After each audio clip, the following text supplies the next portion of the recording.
Apakah akibatnya? Wahyu pasal 8 ayat 8 dan 9 berkata, kemudian malaikat yang kedua meniup terompetnya, dan sesuatu yang kelihatannya seperti gunung besar yang bernyala-nyala dilemparkan ke dalam laut.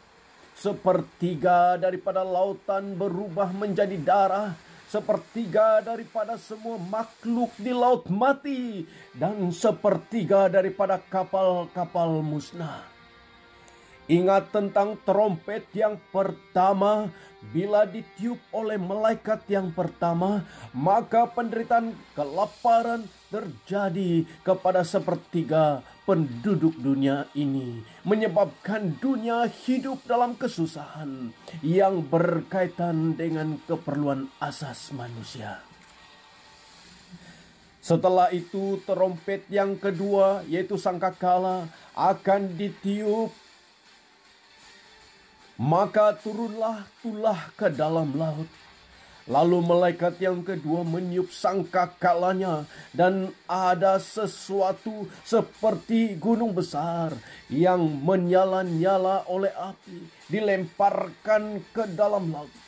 Dan sepertiga dari laut itu menjadi darah, dan matilah sepertiga dari segala makhluk yang bernyawa di dalam laut, dan binasalah sepertiga dari semua kapal.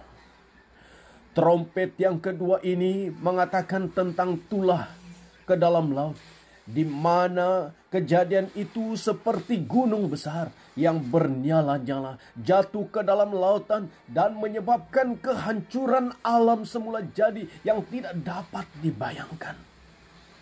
Apakah akibatnya bila trompet yang kedua ini ditiup oleh malaikat yang kedua? Yesus mengatakan kepada Yohanes bahwa sepertiga dari lautan di bumi akan berubah menjadi darah. Sepertiga dari semua makhluk hidup di dalam lautan akan mati, dan sepertiga dari semua kapal akan dihancurkan. Betapa dahsyatnya kejadian ini.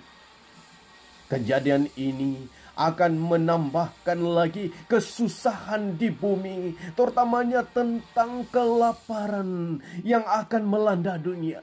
Sehingga hal ini menyebabkan penyebaran berbagai penyakit dengan sangat cepat.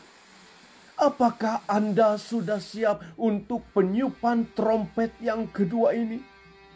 Sebab dikatakan oleh Yesus kepada Yohanes bahwa sepertiga dari lautan di bumi akan berubah menjadi darah, sepertiga dari semua makhluk hidup di dalam lautan akan mati, dan sepertiga dari semua kapal akan dihancurkan. Datanglah kepada Tuhan Yesus untuk pengampunan dan keselamatan jiwa kita. Hanya di dalam Yesus hidup kita selamat dan terjamin. Haleluya. Tuhan Yesus memberkati kita semua.